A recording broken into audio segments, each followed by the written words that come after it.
आसीन सभी नेतागण, सभी पदाधिकारी, हमारे प्यारे और निष्ठावान साथी श्री जय सिंह जी, श्री किशोरीलाल शर्मा जी, जिन्होंने 40 सालों के लिए यहाँ अमेठी और रायबरेली क्षेत्र में आपकी सेवा की, सबका इस सभा में बहुत बहुत स्वागत है। देखिए, मैंने आपसे कहा कि देश के बारे में और आपके क्षेत्र के बारे में कुछ बातें करनी है। तो सबसे पहले मैं ये कहना चाहूँगी कि यहाँ पे अमेठी क्षेत्र में आपने एक राजनीतिक सभ्यता स्थापित की, आपने ही की। ये आपकी जागरूकता थी कि बार बार आपने मेरे पिताजी, मेरी माताजी को जिताया, और इस किसी आधार पर नहीं जिताया। जिस आधार पर आपने जिताया वो यही था कि यहाँ पे आपके लिए उन्होंने निष्ठा से सेवा की। आपने देखा कि पिताजी के कार्यकाल में अमेठी कितना बदला। मैं जब बच्ची थी, यहाँ आती थी तो मुझे ऊसड़ जमीन दिखती थी, सारे खेत सफेद होते थे। कोई बुजुर्ग है तो उनको याद होगा, अब मैं खुद बुजुर्ग हो गई हूँ, 10 साल की थी तब पहली बार आई थी। तो मैंने जब सफेद जमीन देखी तो मैंने पिताजी से पूछा कि ये जमीन सफेद क्यों है, मैंने तो कभी देखी नहीं थी ऐसी। तो कहने लगे कि इसमें नमक बहुत होती है, ये उपजाऊ जमीन नहीं है, इसमें कुछ उगता नहीं है। वो तब की स्थिति थी। और आज जहां जहां जाएं आपको अमेठी में हरियाली दिखती है। तो जो नौजवान हैं उनको ये बात मालूम नहीं है कि यहाँ ऊसड़ सुधार की कितनी बड़ी योजना मेरे पिताजी लाए थे। 2 योजनाएं लाए थे, एक ऊसड़ सुधार के लिए और एक सिंचाई के लिए। उस समय जब वो गांव में जाते थे, किशोरी भाई साहब बता रहे थे कि किसानों से बात करते थे तो किसान कहते थे कि उपज इतनी है कि हम 7-8 महीनों के लिए अपने परिवार को खिला सकते हैं, उसके बाद खत्म हो जाता है, हमको खरीदना पड़ता है। तो पिताजी के मन में ये था कि यहाँ पे अगर सिंचाई अच्छी तरह से आ जाए और जमीन उपजाऊ बन जाए तो बहुत फायदा होगा किसानों का। तो सबसे पहले काम तो उन्होंने यही किए। उसके बाद उन्होंने विकास के कार्य किए, बड़े बड़े उद्योग खुलवाए, यहाँ BHEL, HAL, बड़ा अस्पताल खुलवाया, संजय गांधी अस्पताल, और ऐसे तमाम काम किए। आज जो सड़कें अमेठी को बाकी देश से जोड़ती हैं, जो बड़ी बड़ी हाईवे हैं, ये भी सोनिया जी के कार्यकाल में बनी और राहुल जी के कार्यकाल में बनी। तो यहाँ पे जितना विकास हुआ, आपने देखा कि अगर निष्ठा से कोई काम करता है, नियत सही होती है तो नीति भी सही होती है, विकास अच्छी तरह से होता है। और आपने यहाँ स्थापना की थी इस राजनीति की कि यहाँ बड़े से बड़े पद पर आसीन देश के प्रधानमंत्री आ सकते थे। बहनों, आपके गांव जब आते थे आपसे अच्छी खासी डांट खाते थे। ये स्थापित किया आपने राजनीति कि नेता जवाबदेह बना आपके प्रति, चाहे प्रधानमंत्री ही हो। अगर आपके यहाँ आते थे तो बगैर घबराए आप बोल देते थे कि देखिए मेरे बिजली का खंभा आपने लगवा लिया, इसमें तार नहीं लगा है, इस बार वोट नहीं देंगे। मजाक से भी प्यार करते थे बहुत, लेकिन जब डांट लगानी थी तो डांट भी लगाते थे। पैदल घूमे हैं, देखिए पैदल घूमे हैं, खुद गाड़ी चला के घूमते थे, चाहे वो हो, चाहे सोनिया जी मेरी माता जी हो, या उनके बाद राहुल जी हो। हम सब ने भी अपनी राजनीतिक सभ्यता आप ही से सीखी, क्योंकि आपने पिताजी को दिशा दिखाई। हमेशा जब कुछ अच्छा नहीं लगा तो डांट दिया, कुछ अच्छा लगा तो प्यार भी कर दिया, प्यार से मिले जुले। तो ये एक सभ्यता, एक जो श्रद्धा रही आपके बीच और उनके बीच, एक तरफा नहीं था। ये नहीं था कि आप श्रद्धा कर रहे हैं लेकिन आपकी श्रद्धा नहीं हो रही है। तो ये जो यहाँ की जो सभ्यता है राजनीतिक, और यहाँ की जो पुरानी परंपरा है जो आप ही ने स्थापित की यहाँ और रायबरेली में, दोनों जगह, ये इस देश की पुरानी राजनीतिक परंपरा होती थी। महात्मा गांधी जी भी पैदल आपके बीच आए, चले, और जब आंदोलन किया उन्होंने, तो तो हमारे धर्म के आधार पर हिंदू धर्म ने जो सिखाया था कि सत्य के पथ पर चलो, सत्यमेव जयते, उनका नारा था।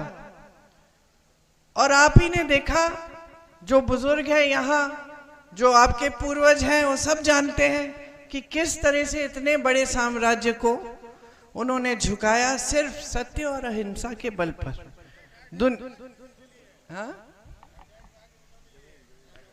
जमीन दी किसानों को आजादी के बाद, फिर इंदिरा जी ने भी पट्टे दिलवाए।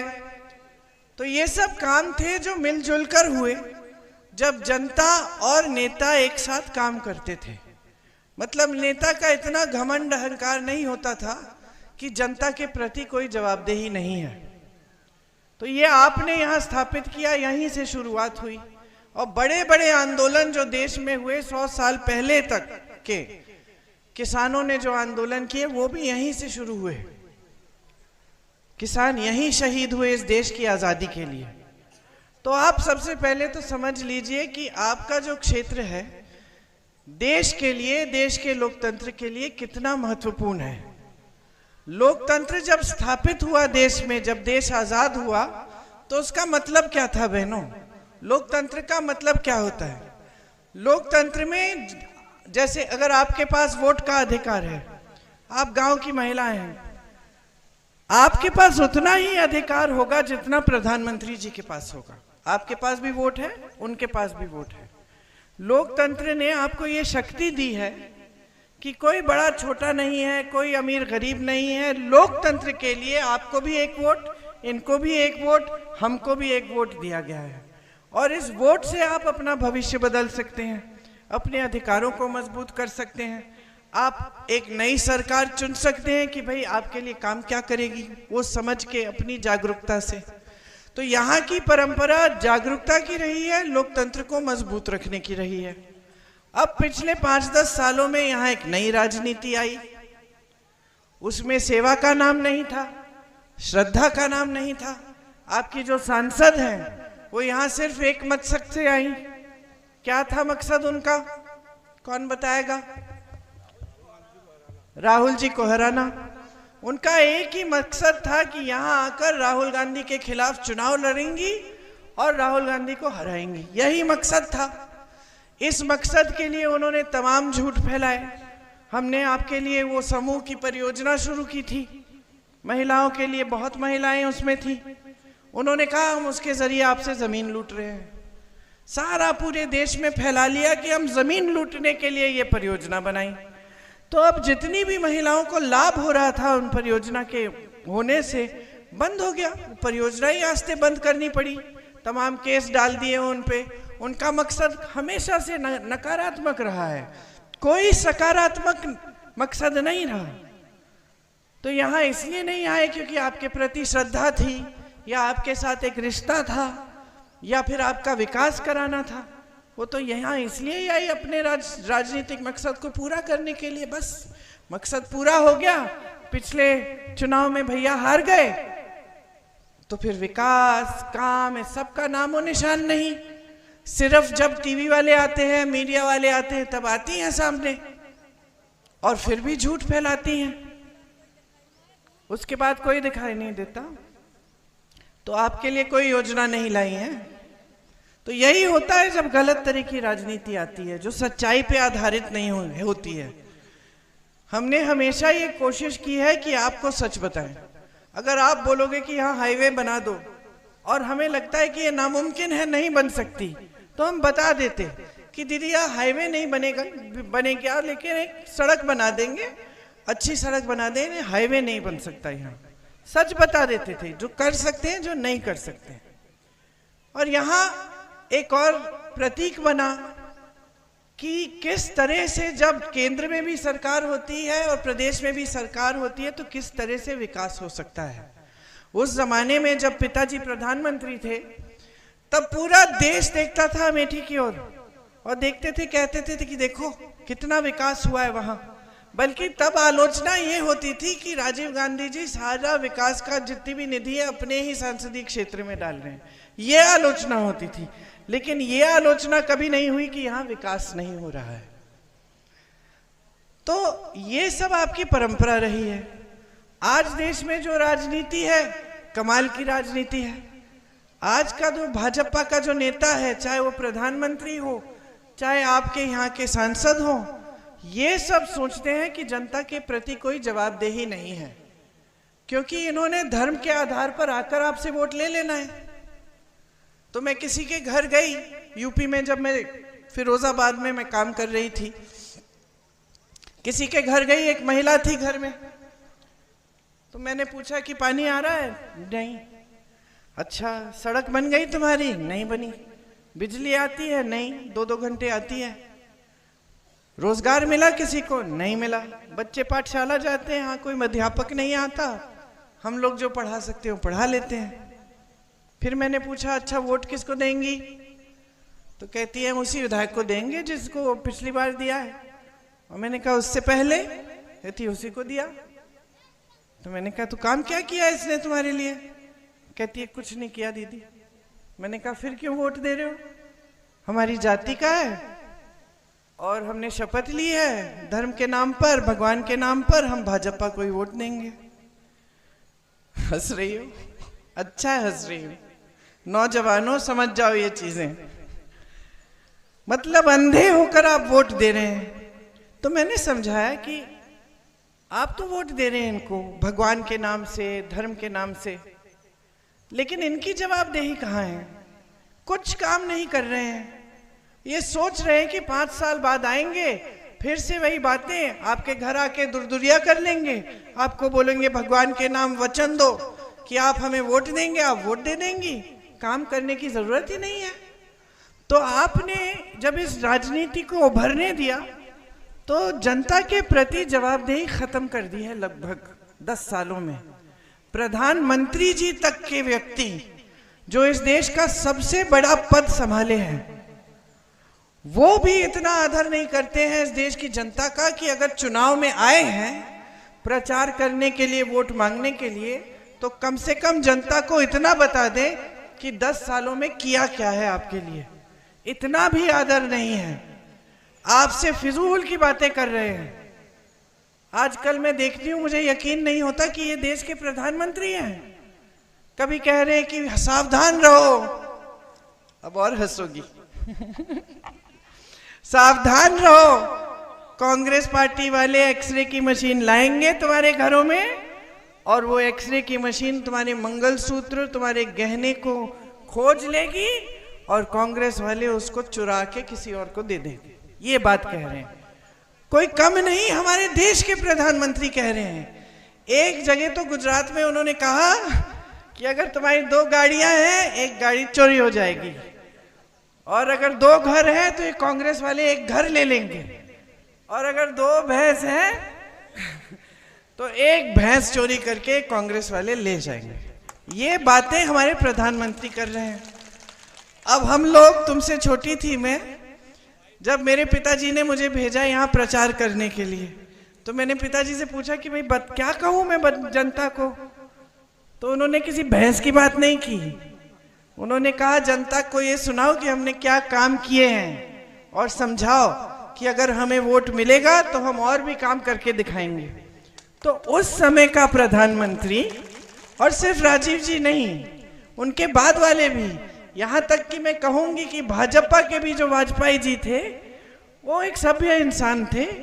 जनता के प्रति उनका आदर भी था और उनको ये भी समझ थी कि जनता के प्रति कुछ जवाबदेही है, कुछ काम करना है। आज के जो नेता हैं, कहीं आपने सरकार चुन ली, उनको पसंद नहीं आई, किसी और पार्टी की चुन ली, घूस दे के, डरा धमका के, तमाम गलत काम करवा के विधायकों से पलटवा देते हैं सरकार। खुलेआम करते हैं ये काम। कोई शर्म नहीं है कि लोकतंत्र को आप कमजोर कर रहे हैं। सब जगह मीडिया भी बताती है कि इस विधायक को 100 करोड़ मिले, उस विधायक को 50 करोड़ मिले, और दल बदल दी, और कोई कुछ कह नहीं रहा है। देश के प्रधानमंत्री आपको ये नहीं गिना सकते कि एक काम क्या किया है इन्होंने किसानों के लिए, लेकिन सारी इधर उधर की बातें करेंगे ताकि आपका ध्यान भटक जाए। कहते हैं कि मोदी जी अकेले हैं, भ्रष्टाचार के खिलाफ अकेले काम कर रहे हैं, इसीलिए सारे उनके पीछे पड़े हुए हैं। और सबसे बड़ी भ्रष्टाचार की स्कीम तो उन्होंने ही निकाली है। पहले नेता भ्रष्टाचार अगर करता भी तो छुप छुप के करता, इन्होंने तो स्कीम बना दी सरकारी इलेक्टोरल बॉन्ड कि जो जो चंदा देगा उसका नाम गुप्त होना चाहिए। तो जितने भी गलत काम हैं जो नहीं होने चाहिए वो तो हो रहे हैं। देश की सारी संपत्ति बड़े बड़े खरबपतियों को दी जा रही है। अब मुझे बताओ बहने, आप दुकान जाती हो, मन में होता है कि 5 चीजें खरीदूंगी, कितनी खरीद के लाती हो?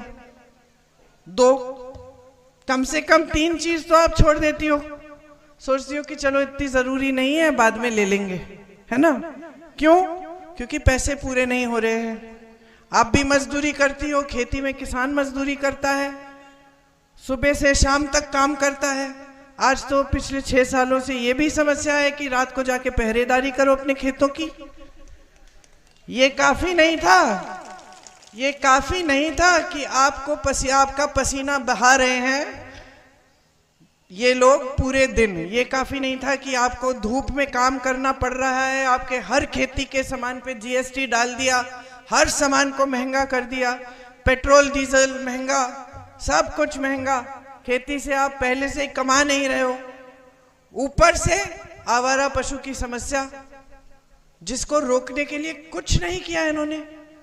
7 साल बीत गए हैं, रोज रात को अब अपने आदत भी बना दी है। आपको तो वो दिन याद भी नहीं होंगे जब आप घर आके आराम करते थे शाम को। और मेरी बहनें मजदूरी करती हैं, काम करती हैं, खेती में हाथ बटाती हैं, तो भी घर पे आके काम करती हैं, खाना बनाती हैं, बच्चों का देखभाल करती हैं, सफाई करती हैं। कोई आराम नहीं है, कोई राहत नहीं है, संघर्ष ही संघर्ष है कि नहीं? तो सरकार का काम क्या होता है? आपका संघर्ष बढ़ाना कि उसको घटाना? इसीलिए आप सरकार चुनते हैं। तो सारे काम तो किसी से नहीं होते। राजीव जी ने भी 100 काम किए होंगे, लेकिन पूरा तो नहीं हुआ। अभी भी सड़कें हैं जो बनी नहीं है, अभी भी बिजली के खंभे लगने हैं। तो विकास का काम ये नहीं है कि सारा इकट्ठे हो सकता है, लेकिन जितना कर सकते हैं उतना तो करें। इन्होंने सारी संपत्ति बड़े बड़े खरबपतियों को दे दी, ठीक है। महंगाई बहुत ज्यादा कर दी। कोयला, बिजली, बंदरगाह, हवाई अड्डे, सब बड़े बड़े खरबपतियों के। उन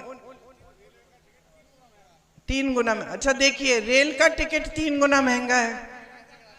हाँ हाँ हाँ, अच्छा।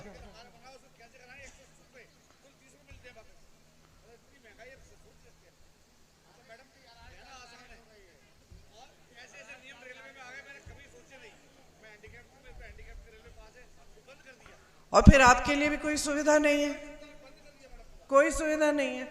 मतलब जो गरीब है, जो मिडिल क्लास का है, उसके लिए कोई नीति, कोई योजना नहीं है।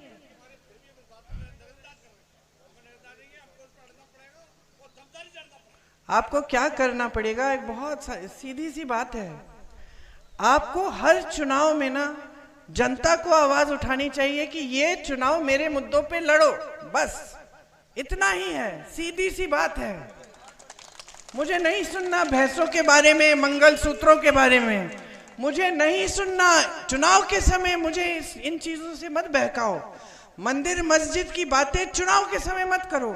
चुनाव के समय ये बात करो कि मेरी सड़क कौन बना रहा है, मेरे बेटे को रोजगार कौन दे रहा है, मेरी बेटी को सक्षम कौन बना रहा है, मैं अपने पेट को कैसे भरूंगी। ये काम करने हैं, ये बात करो चुनाव के समय। ये देखिए, अगर आप जागरूक बनेंगे ना तो यही होगा। मजबूर हो जाएंगे नेता। एक समय में नेता मजबूर होता था।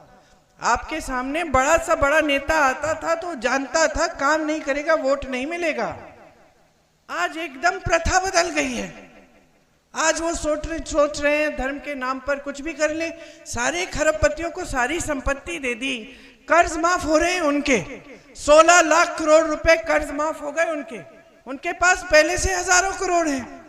और यहाँ उत्तर प्रदेश में किसान आत्महत्या कर रहा है, क्योंकि 1 लाख का कर्ज लेता है, 50,000 का कर्ज लेता है, चुका नहीं पा रहा है, खेती से कमा नहीं पा रहा है, खाद मिल नहीं रही है, कुछ खरीद नहीं पा रहा है, अपने बच्चों को भूखा रख रहा है। आज छोटे से छोटे गांव में, दूर दराज इलाकों में आज छोटा सा छोटा गरीब परिवार अपने बच्चों को शिक्षित करना चाहता है। आज वो जमाना नहीं है भाई साहब कि बच्चा बड़ा हुआ और उसको भेज दिया खेती में मजदूरी करने, नहीं है वो जमाना। आज जमाना ये है कि आप कर्ज लेंगे, आप मेहनत करेंगे, खून पसीना बहाएंगे, कुछ भी जुगाड़ करेंगे, लेकिन बच्चों को शिक्षित करेंगे ताकि बच्चा बड़े होकर रोजगार ले। और स्थिति क्या है?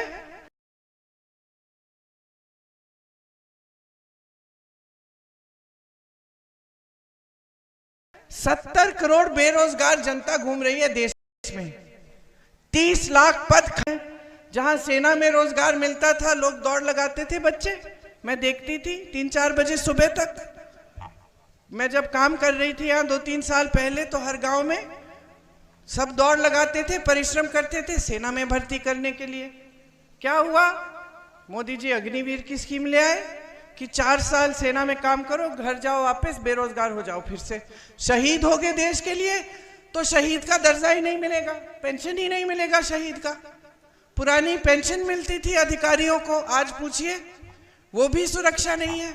जीवन भर काम करेंगे, पुराना पेंशन नहीं मिलेगा, कोई नया पेंशन बना दिया है। तो आपके लिए ना सुरक्षा है, ना कोई योजना है आपको आगे बढ़ाने के लिए। तमाम बेरोजगार है और सारी संपत्ति, सारी नीतियां बड़े बड़े उद्योगपति के लिए बन रही हैं। ऊपर से जो टीवी के चैनल हैं, जो मीडिया है, जो आपको दिखाती है सुनहरे सपने, वो भी सभी बड़े खरबपतियों ने खरीद रखे हैं। तो आपको तो वही दिखाएंगे जो मोदी जी चाहेंगे, इनकी साठगांठ है। तो सच्चाई क्या है, कौन बताएगा? सच्चाई क्या है? सच्चाई वो है जो आपको दिखाया जा रहा है, जो मोदी जी बड़े बड़े मंचों पे कह रहे हैं कि देश बड़ा आगे चल रहा है, अब अर्थव्यवस्था बहुत मजबूत हो गई है। 10 सालों में इतना काम नहीं हुआ जितना 70 सालों में हुआ था।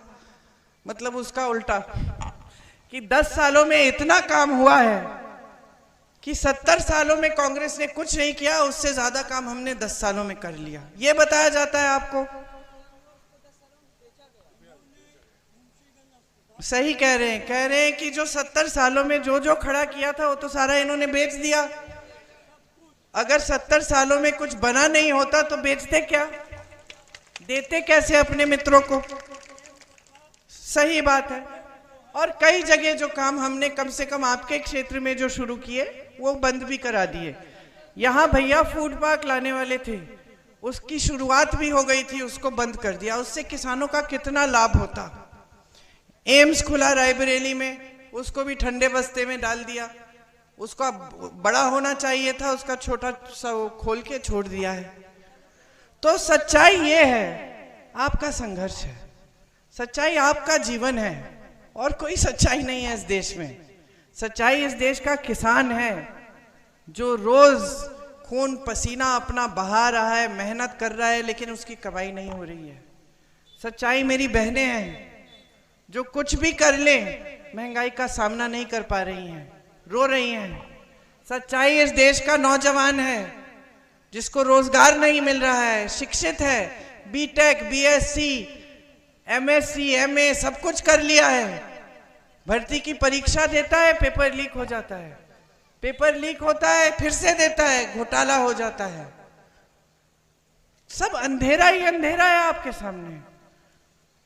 और जितनी मुश्किलें वो बढ़ी जा रही हैं, लेकिन राहत नहीं मिल रही है। राहुल गांधी जी जो आपके सांसद होते थे, हाँ हाँ हाँ,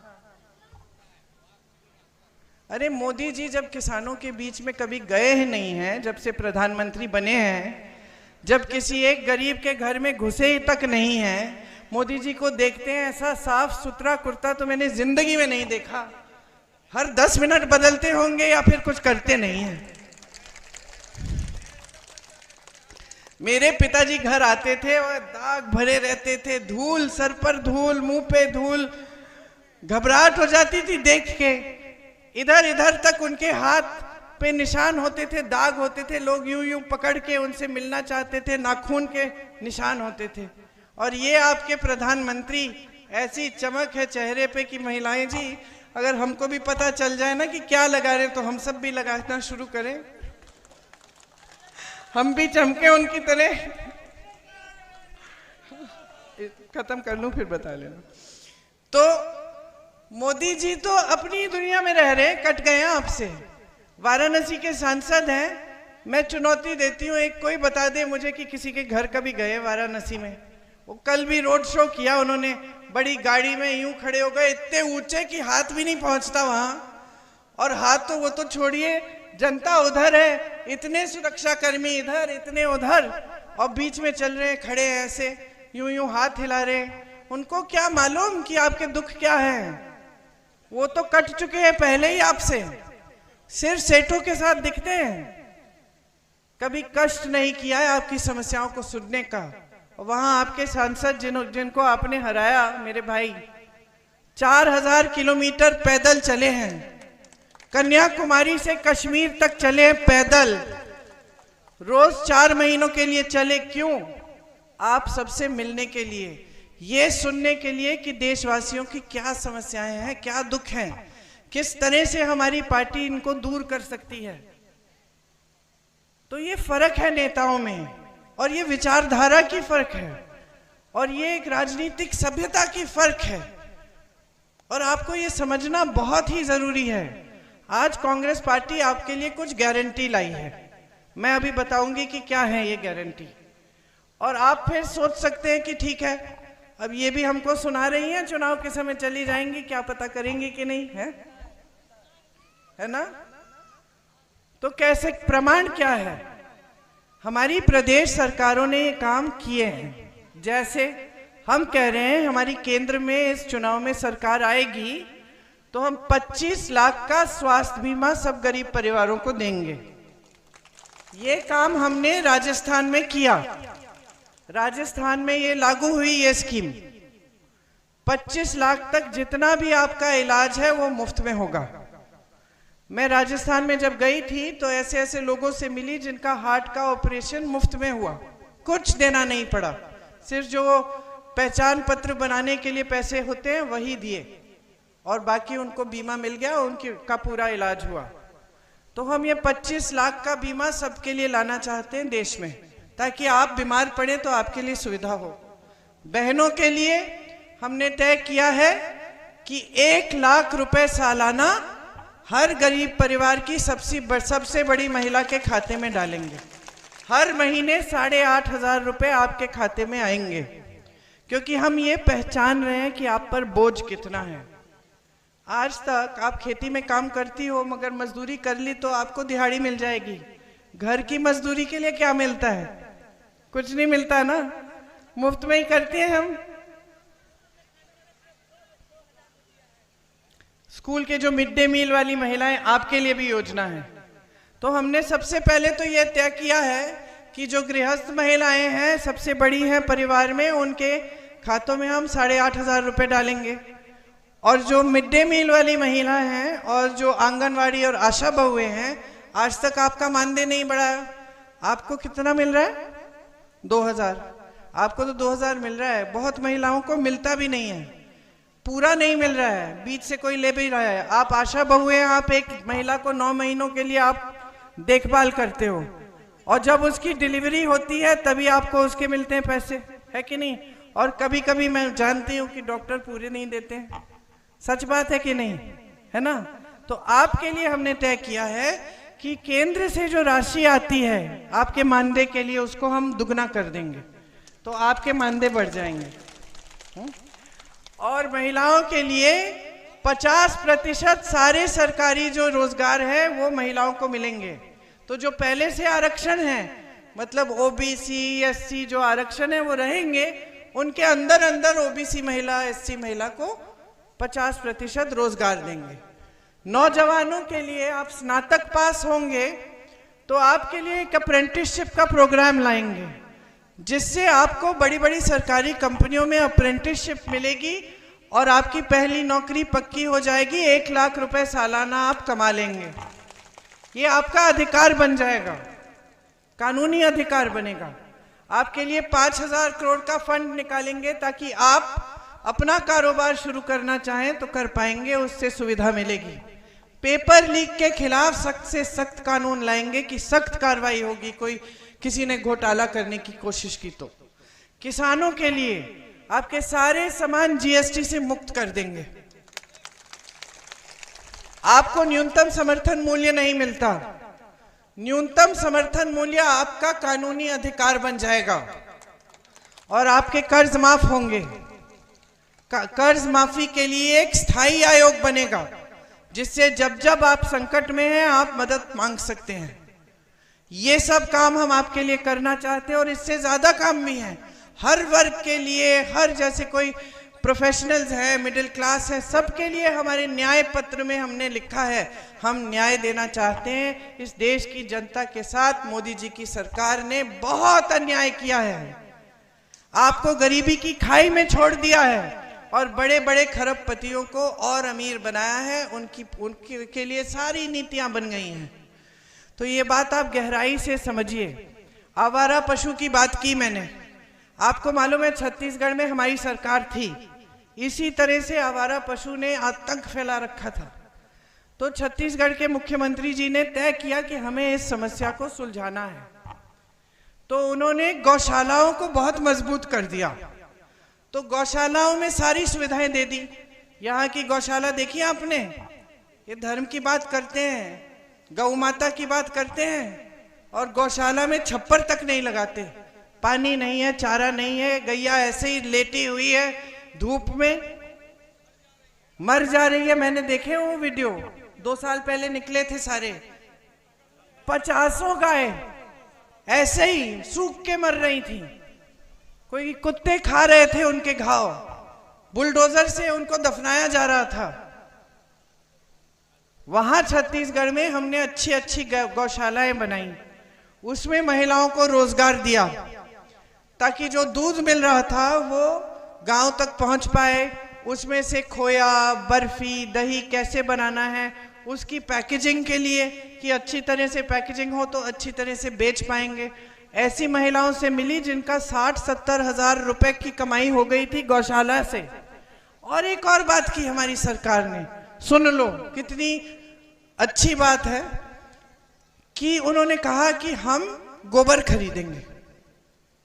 तो गोबर खरीदने से क्या हुआ कि जनता ने कहा अच्छा गोबर खरीद रही है सरकार तो चलो हम पशु रख लेते हैं घर पे, हमारी आमदनी हो जाएगी। गोबर खरीद के सरकार ने गोबर गैस बना के आपके घरों में भेजा, तो सब खुश, आवारा पशु भी खुश, उसको खाने को मिल रहा था, उसकी देखभाल हो रही थी। आप खुश हो गए क्योंकि आपके गांव तक दूध भी पहुंच रहा है, गैस भी पहुंच रही है, रोजगार भी मिल रहा है बहनों को।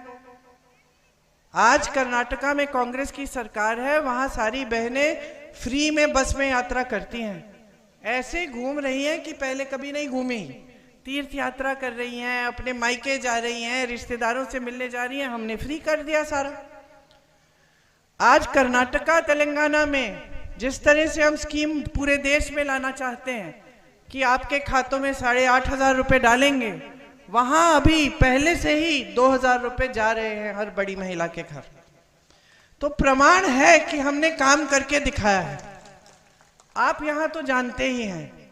तो सिर्फ आपसे एक आग्रह है, पिताजी की कर्म भूमि है, उनके प्रति दिल में मेरे बहुत श्रद्धा है, आपके प्रति श्रद्धा है, क्योंकि आप वही जनता है जिन्होंने हमारी पूरी परिवार को आगे बढ़ाया, हमें सब कुछ दिया। तो एक ही आग्रह है कि जब आप अपना वोट डालोगे ना तो जागरूकता और विवेक से डालो, समझ लो कि इसका क्या मतलब है, अगले 5 सालों में आपके भविष्य में क्या होने जा रहा है। इसको हल्के में मत लो, आप किसी के कहने पे मत डालो। आपको हम बता रहे हैं कि कांग्रेस पार्टी ने ये सब काम किए हैं, किसी से पता कर लो, कोई जान पहचान है, यहां से पलायन करके तमाम लोग गए हैं, पूछो कि ये सच है, प्रमाण लो और फिर अपना वोट डालो। अपना वोट अपने भविष्य को मजबूत करने का होता है, अपने लोकतंत्र, अपने संविधान को मजबूत करने का होता है। इससे आप ही का भविष्य बनेगा। नेताओं को कोई परवाह नहीं है। ज्यादातर नेता बना देते हो तो भूल जाता है। तो जवाबदेही तो आपको लानी है, समझ लीजिए आप इस बात को।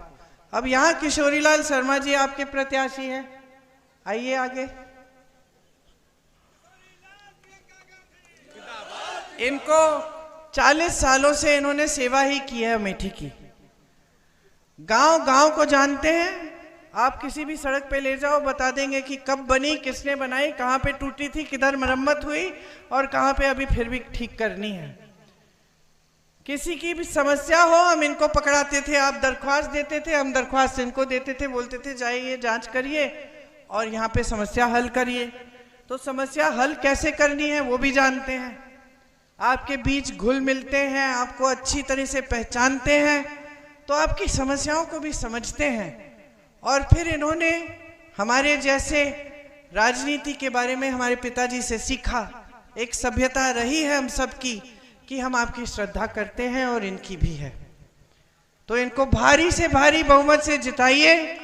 यहाँ से एक बार फिर वही पुरानी राजनीति जो सच्चाई की राजनीति थी, सेवा की राजनीति थी, वही वापस लाइए और अपनी खुद की तरक्की करिए। यही कहना चाह रही थी। आप कुछ कहना चाह रही हो ना?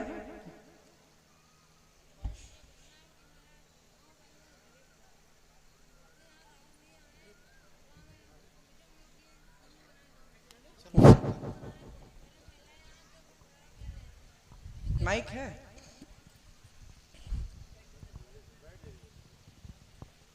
महिला गरीब थी तो वो लोग बहुत परेशान थे। साहूकार 10-10 हज़ार पैसा लेते थे वो।